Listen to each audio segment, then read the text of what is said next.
guys, Jason has been living on the road for years. How long has it been now, Jason? I've been living on the road for 3 years in some form of vehicle. I've had the van now for 2 years. In that time, one of the things that you've been doing is you probably come across a lot of awesome locations. I do. I'm lucky enough to live in Oregon, and Oregon has a very diverse landscape with oceans and alpine and desert and rainforest. So yeah, I've seen a few cool places. Right on. One of the things that you've done recently is the trip from Bend to Alvord. Yes. Tell us a little bit about that. Well, so Bend is a very trendy mountain town. A lot of people like to go visit it. And the off-road, I found the overland and off-road community really like to go out and go to the Alvord Desert. It's become a real destination. And I thought it would be really cool if there was a way to connect those two locations into a cool overland route. Right. But I didn't want it to just be a slog through the desert. I wanted there to be fun things for people to see and do along the way. So I routed it in such a way to make sure that there were things for people to do. And there's some sand dunes that people can play in Christmas Valley. There's a military airplane wreck that's out there, just out in the middle of the desert. And then there's this really cool old homestead that's a 2-story house, has old cars and you know, and I don't promote trash on public land, but I hate to say it's kind of like cool trash. Right. Well, it's like right around that 50-year threshold. It's like it became an artifact. Yeah, it became an artifact, and it is actually an artifact. It's actually a historical ranch, but it's out in the middle of the desert, and it's really an awesome spot. And then, of course, you know, you travel through some just beautiful country. It takes you through the Heart Mountain Refuge, and you get to, you know, that's just beautiful country. But on top of that, there's antelope running everywhere. Right. It's great, and there's also like you kind of get to exploring that a little bit. There's a lot of historical little artifacts out there as well. Yeah. Now, in one way we're sort of kindred spirits, and that is that you and I have been talking off camera. We recognize that there's such just so many people want to get outside, and you also want people to start on the right foot, right? Have the right information.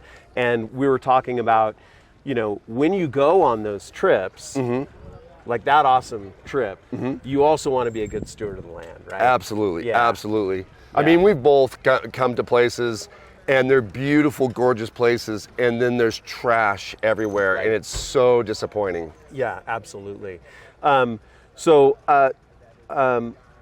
Recently, you also did a cleanup. Yes. Yeah, tell me about that. Well, there's I have a friend of mine in Bend, and they're starting a new group called PLS Bend. It's Public Land Stewards. Yep. And they are putting together cleanups around the area, especially, you know, you might have noticed it in some of your areas. We have a bit of a homeless issue where they are living out on the public land, and maybe they don't always leave it in such great shape. Right. Or another one that I notice, and you know, I like to go out shooting too, but another one is where people maybe go and shoot a lot. They leave their targets and their trash and things like that. And, you know, we want to protect our right to do that. And we also want to protect our public land. So, you know, the message I have to those guys is just, you know, go out, have fun a day shooting, but make sure you clean up everything. Take your brass, take anything that you shot, and make sure you leave it cleaner than it was, because we don't want to lose our ability to go out on that public land, and we don't want to lose our ability to enjoy some recreational shooting. Right, and our public lands, one of our most cherished resources, right? And the way we leave them open and keep them open is by taking care of it. Leave it better than you found it. When exactly. You go out there. Yeah. And well, I was just going to say, you guys out there, if you do simple things like clean up around your rig, if you go out with a few people, you clean up around your rig in the morning before you roll out, other people are going to see that, and you can really make a big difference just by leading by example. Leading by example, and we've talked about this off camera a little bit, but you know, you see a campsite, if a campsite's left a little bit garbagey, it kind of sets this precedence for other people to also leave it a little bit garbagey.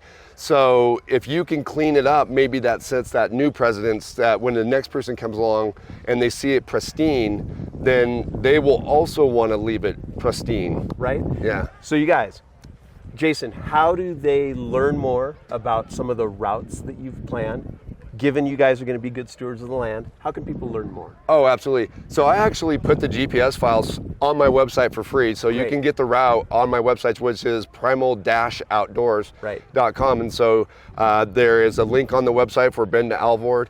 And I'm actually working with another friend of mine, Donald Softroading the West, and we're working on extending that another 300 miles into the Hawaii Canyons, which is basically Oregon's version of Utah. It's amazing country.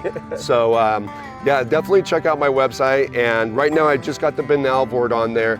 We're still working out some details on the other route, but that will eventually be on there as well. And then also, you guys, if you want to be involved, learn about proper land stewardship, follow Jason at Primal Outdoors on his YouTube channel. I'm sure you will be talking about it more. Sure. Overland Bound, overlandbound.com will get you started there as well. We have sections of the website dedicated to proper land stewardship. Jason, it's been really nice talking to you. It's been a great weekend. Thanks a lot. Yeah. Thank you. Yeah.